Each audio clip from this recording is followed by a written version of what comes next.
In a recent 2025 study conducted in the UK, these were the findings.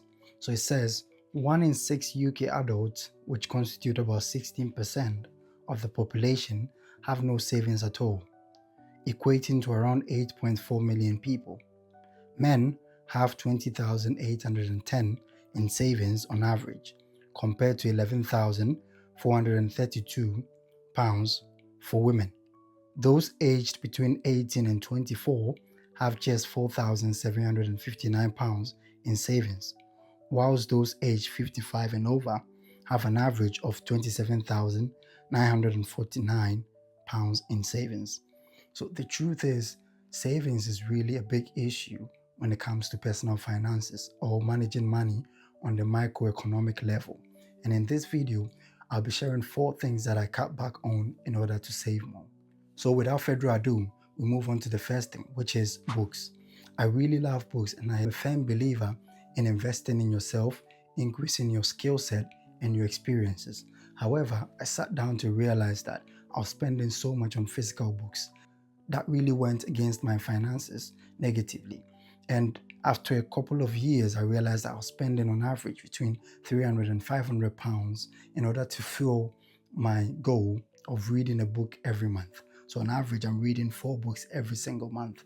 But that wasn't really the point. I just realized that I wasn't having enough space for these books. And then at the end of the day, I had to just trade them off or just give them out to charity shops. So I was just buying the books, didn't have enough space for them, and still going on to spend so much on it. And I know there are several people out there who are also faced with this same challenge or this same condition. Now, what you can do instead is like what I just recently did. I went to a local library, I got a card, and then now I'm able to rent books off them, and they give you a maximum of 2 weeks to finish the books, and that is enough for me to finish any book. And that has really helped me cut back so much. So the only books that you may see me purchase are the books that are very hard for me to find in my local library, or the books that are very hard to find in any bookstore at all. And that is the only reason why I go on to purchase physical books, and that has really helped me a lot. Secondly, anyone that knows me out there knows that I am a firm, fan of expensive perfumes. But I realized that it really didn't serve much of a purpose. So don't get me wrong, perfumes are good. It makes you confident, Anytime you wear them, it gives you some form of motivation to go about your day and to execute. For example, if you're to choose between the elixir, which is extremely expensive, and then the bottom you can have the parfum. If you can go for the parfum instead of the elixir, I think that would be really helpful in that you'll be able to save and then still smell good. It would still make you confident. It would still motivate you to go about your day and to get things done in a manner in which you want to get them done. Thirdly, I really didn't like cooking, and that is a fact, because I found the whole cooking experience and the process is so cumbersome and so tedious. And so instead of me sitting down to learn or to cook on the weekend or sometimes on the weekdays when I'm free, I would rather opt to buy food out there. But what really inspired me to cook is that I try to ask myself, how can I make this whole cumbersome process that I don't like so much fun? So how do I incorporate some form of fun into cooking? And that was when everything changed for me. So instead of me sitting down and then opting to buy food out there, which is relatively expensive, I'll just put some music on. And as I'm listening to the music, which I really love, because I love music, I really go on to cook and to finish it without even noticing. The mere fact that my mind was occupied and focusing on the music, dancing along, singing and all that, really made the entire cooking process so much fun for me. And in return, that saved me a whole lot of money. And that has really helped me to get things in order and then manage my finances even more better. Lastly, clothes. I really bought so many things, and recently I just went through my closet and realized that I didn't need so many things. There were things that I had that had actually been in the closet for nearly 2 years and I had not even worn them. And I was asking myself at some point, were these things really wants or were they needs?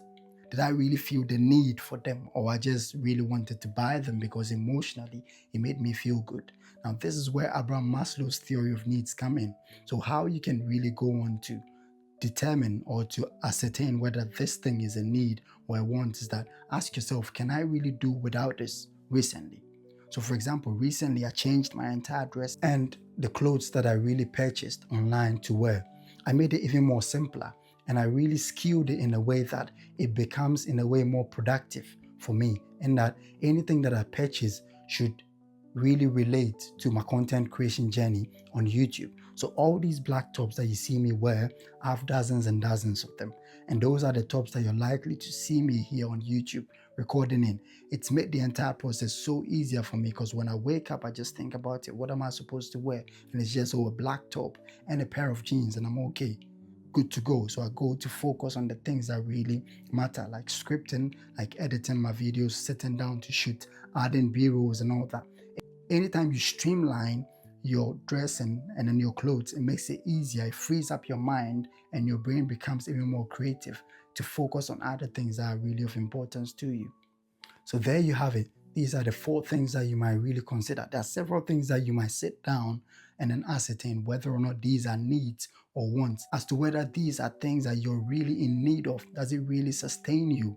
Does your life really depend on it? If you're able to draw the difference between these things, in my opinion, I think it would really help you and push you a step further towards the attainment of your financial goals. Thank you.